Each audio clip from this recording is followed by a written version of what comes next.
Assalamualaikum warahmatullahi wabarakatuh. Perkenalkan, nama saya Gina Desriana Salsabila dari kelas 1A. Di sini saya akan menyampaikan materi tentang clinical analyzer dan blood gas analyzer. Clinical analyzer merupakan instrumen laboratorium kimia klinik yang digunakan untuk mengukur komposisi kimia tertentu dalam cairan tubuh dengan menggunakan prinsip kolorimetri fotolistrik. Blood gas analyzer merupakan instrumen kimia yang menggunakan elektroda untuk mengukur keasaman dan alkalinitas atau pH, tekanan parsial karbon dioksida (PCO2) dan tekanan parsial oksigen (PO2) dan indikator terkait lainnya di arteri dalam waktu yang relatif singkat.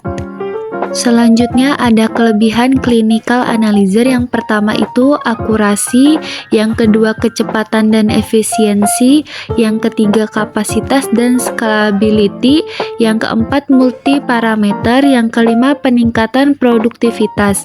Selanjutnya kekurangan clinical analyzer. Yang pertama biaya yang mahal, membutuhkan keahlian dan pemahaman yang baik, waktu responnya yang lama untuk memproses sampel dan menghasilkan hasil akhir, membutuhkan reagen yang banyak, ketergantungan pada listrik dan teknologi.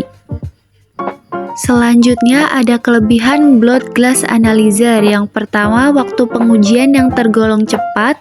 Kedua, dapat melakukan pemeriksaan dengan jumlah yang lebih banyak. Yang ketiga, menghasilkan data yang akurat.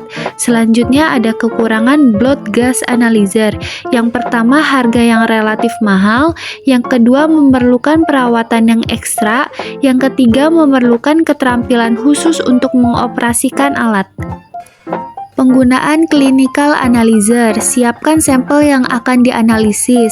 Tekan tombol on dan lihat apakah alat sudah terhubung dengan saklar listrik. Setelah itu akan muncul tulisan startup pada layar display clinical analyzer. Lalu tunggu sekitar 15 menit. Setelah alat sudah ready, maka akan ada beberapa parameter dalam display. Di tahap ini pilih parameter uji apa yang hendak dilakukan dan sesuaikan dengan sampel yang ada. Setelah itu masukkan reagen dan juga serum darah. Lanjutkan dengan proses inkubasi. Jika sudah, sampel tersebut bisa dilakukan running. Kemudian tunggu beberapa menit untuk melihat hasilnya. Maka hasil pemeriksaan akan ditampilkan pada layar tersebut dalam bentuk nilai absorbansi dan juga parameter hasil pemeriksaan darah. Penggunaan blood gas analyzer. Pertama, nyalakan power on. Setiap pertama kali menghidupkan alat, lalu kalibrasi dengan cara tekan calibrate, kemudian enter. Alat akan melakukan kalibrasi secara otomatis. Apabila ada sampel pemeriksaan, sebelum melakukan pemeriksaan, tekan status untuk mengetahui kondisi apakah pH, PCOZ, dan PO kondisinya oke. Jika oke, sampel langsung dapat diperiksa. Setelah dilakukan pemeriksaan, alat ini akan mengkalibrasi secara otomatis. Apabila alat sudah dalam kondisi ready for analisa, berarti alat sudah siap melakukan pemeriksaan. Tekan analyzer, selang pengisap sampel akan keluar secara otomatis, kemudian masukkan sampel. Bersamaan tekan lagi analyzer sampai sampel terhisap secara otomatis, selang akan masuk sendiri. Lakukan daftar isian seperti yang terlihat di layar monitor sampel: ID, HB, suhu badan, jenis sampel, arteri, 1 vena, 2 kapiler, kemudian clear 2 kali. Alat akan menghitung secara otomatis dalam waktu yang relatif cepat. Hasil akan keluar melalui printer. Berikut langkah kalibrasi alat blood gas analyzer. Pertama, pastikan alat dalam kondisi mati dan terhubung ke sumber listrik.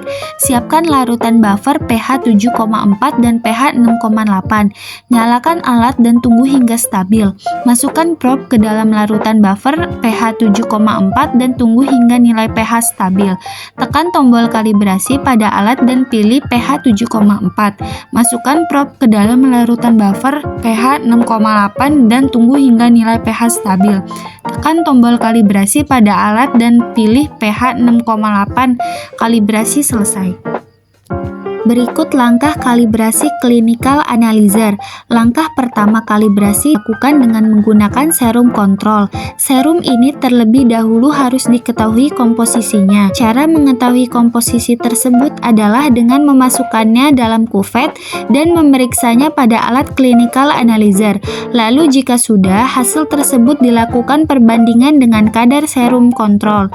Jika kadar masih termasuk dalam range, maka clinical analyzer yang Anda punya masih tergolong baik dan akurat untuk dilakukan pemeriksaan. Troubleshooting clinical analyzer. Yang pertama, kontaminasi selama pengambilan sampel, penanganan atau pengangkutan hasil tidak akurat. Hemolisis, kerusakan sel darah merah selama persiapan sampel mempengaruhi akurasi beberapa tes termasuk kalium, laktat dehidrogenase, dan aspartat aminotrase. Kerusakan instrumen, lonjakan daya, masalah mekanis, gangguan perangkat, dan lain-lain. Hasil tes yang tidak akurat, waktu henti. Kesalahan kalibrasi, prosedur kalibrasi yang tidak tepat, standar kalibrasi yang ketinggalan zaman, kinerja instrumen yang buruk, hasil tes yang tidak akurat.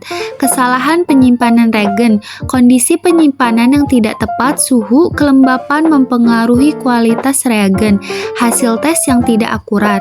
Kontaminasi reagen, kontaminasi selama persiapan atau pengujian mempengaruhi kualitas reagen, hasil tes yang tidak akurat.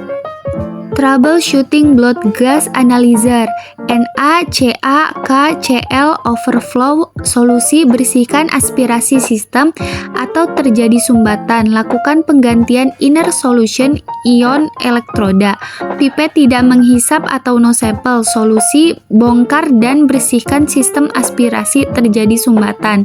Nilai tidak sesuai atau nilai tinggi atau nilai rendah. Solusi, lakukan kalibrasi ulang dan baca sampel calibration solution.